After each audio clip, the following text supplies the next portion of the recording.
عند ربهم لهم أجرهم ونورهم والذين كفروا وكذبوا بآياتنا أولئك أصحاب الجحيم.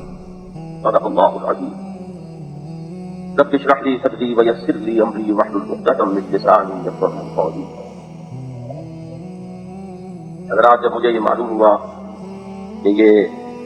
نشست اس مسجد میں منعقد ہونے والی ہے تو ایک دوہرا احساس ہوا، ایک خوشی اور مسرت کا احساس بھی اس خیال سے کہ مولانا احمد علی رحمۃ اللہ علیہ کی مسجد میں تقریر کا موقع مل رہا ہے، اور ساتھ ہی طبیعت پر ایک روب اور ایک دبدبے کی کیفیت بھی محسوس ہوئی،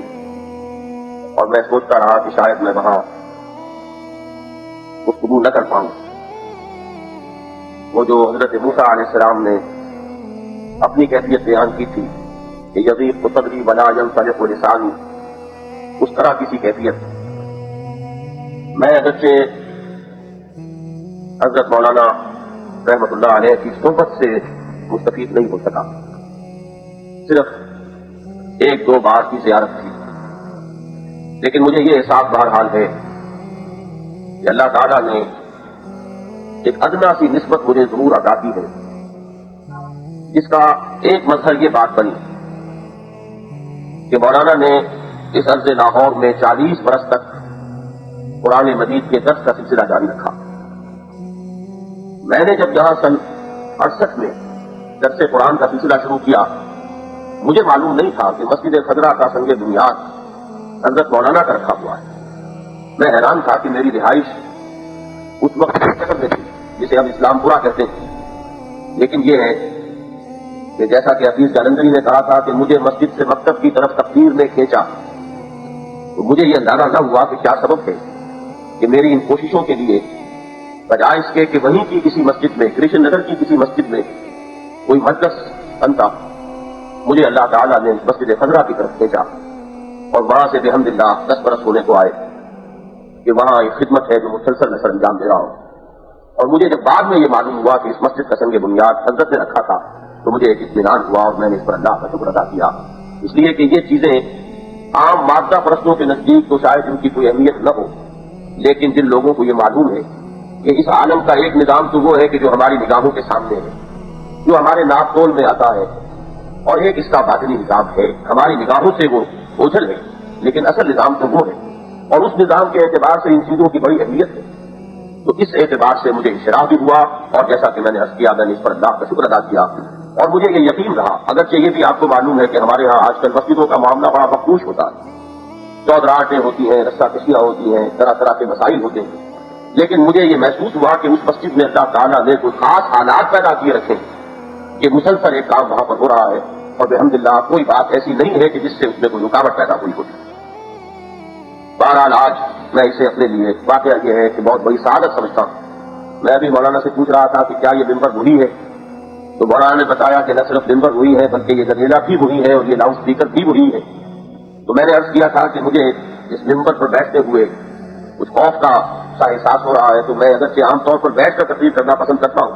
لیکن آج اگر وہ روشن موجود ہو تو میں کھڑے ہو کر تقریر کروں گا۔ تو مولانا نے فرمایا کہ نہیں، اگر تم اس پر بیٹھ کر تقریر کرو گے تو مزید برکت ہوگی۔ ماشاء اللہ، ایسے ایسے اکابر دین اس ممبر پر تشریف فرما ہوئے۔ بہرحال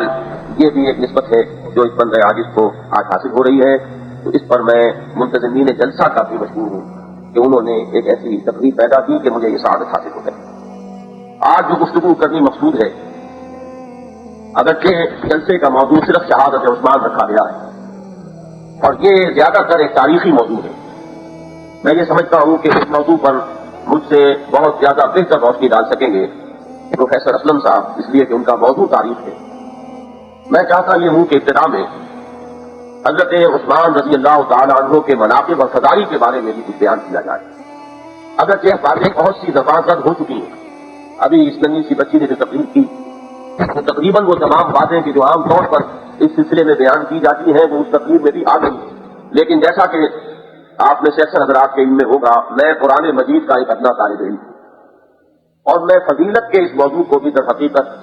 قرآن مجید ہی کی روشنی میں آپ کے سامنے رکھنا چاہتا ہوں۔ فضائل و مناقب حضرت عثمان رضی اللہ تعالیٰ عنہ کے ضمن میں سب سے پہلی بات جو سب کو معلوم ہے وہ ہے نبی اکرم صلی اللہ علیہ وسلم سے حضرت عثمان رضی اللہ تعالیٰ عنہ کی قرابت۔ اگرچہ ہمارے نزدیک نسل اصل اساس فضیلت نہیں، اسلام نے تو آ کر اس تصور کو ختم کیا ہے۔ چنانچہ سورہ حجرات کی آیت بہت مشہور آیت، یا ایھا الناس انا خلقناکم من ذکر وانثی وجعلناکم شعوبا وقبائل لتعارفوا ان اکرمکم عند اللہ اتقاکم۔ یہ رنگ و نسل اور یہ خون کا معاملہ جو دنیا میں بنائے شرف رہا ہے، اسی کو فضیلت کی بنیاد قرار دیا گیا، اسی کو عزت و شرف کی اساس بنایا گیا۔ قرآن مجید نے ان تمام بتوں کو توڑ ڈالا اور اصل بنائے شرف و عزت صرف تقویٰ کو قرار دیا۔ اسی کی تفسیر سمجھیے، نبی اکرم صلی اللہ علیہ وسلم اپنے خاندان والوں کو جمع کر کے خطبہ ارشاد فرماتے اور قریب ترین جو افراد ہو سکتے ہیں ان کا نام لے کر فرماتے، یا فاطمہ بنت محمد صلی اللہ علیہ وسلم انقذی نفسک من النار فانی لا املک لک من اللہ شیئا، یا صفیہ عمۃ رسول اللہ صلی اللہ علیہ وسلم انقذی نفسک من النار فانی لا املک لک من اللہ شیئا۔ اے فاطمہ، محمد کی نفس جنت صلی اللہ علیہ وسلم و رضی اللہ تعالی عنہا، اپنے آپ کو اللہ کی آگ سے بچانے کی فکر کرو، اس لیے کہ میں اللہ کے ہاں تمہارے کام نہیں آ سکوں گا، تمہارے اپنے اعمال ہیں، لیس للانسان الا ما سعی۔